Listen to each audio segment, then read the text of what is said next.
month begins with a couple of updates, namely an update about the Goodwin Sands uh, ongoing court case and drama there, and also as well the status of was it Victory 1744. So I'll hand over to you. That's right. This is legal news, and sadly nothing to do with Lady Hale, and I'm not wearing a spider brooch. Hmm. Um, Two important legal cases involved in maritime archaeology in the last month. The first one was the judicial review that Save Our Sands took out, where they were asking a judge to look at the decision to allow a license on to dredge a couple of million tons of sand and gravel from the Goodwin Sands Hmm. by the port of Dover. The Marine Management Organisation, as is the legal position, gave a license to do this. Save Our Sands questioned this on environmental grounds and legal grounds, and took out a judicial review, asking a judge to review the process.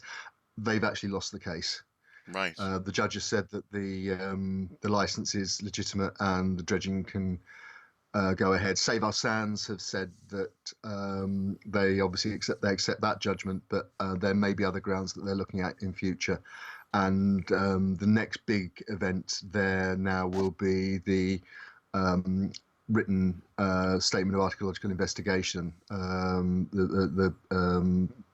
which Historic England will be involved in framing.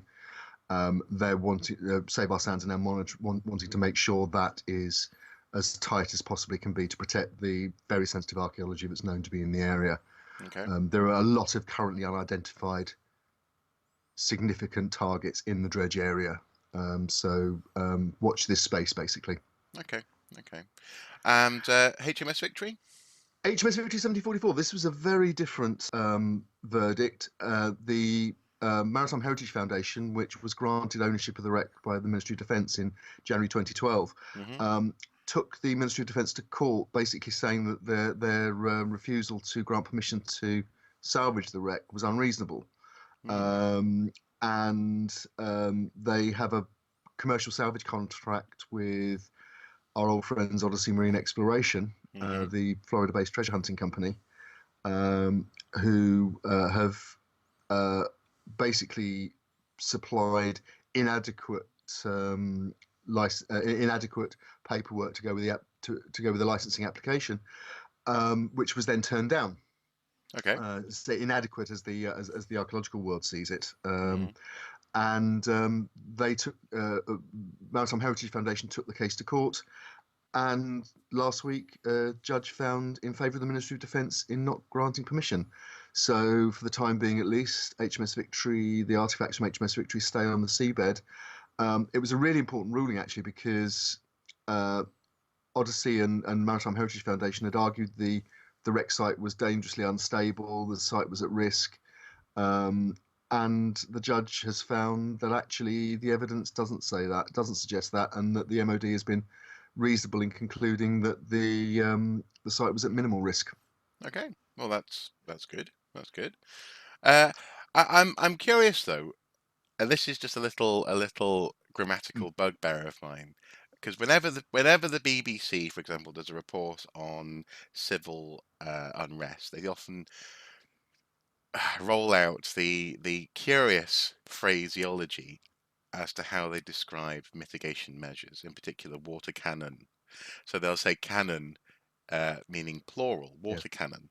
Now, yeah. in this instance, we have a description here of 41 bronze cannons. Which is correct?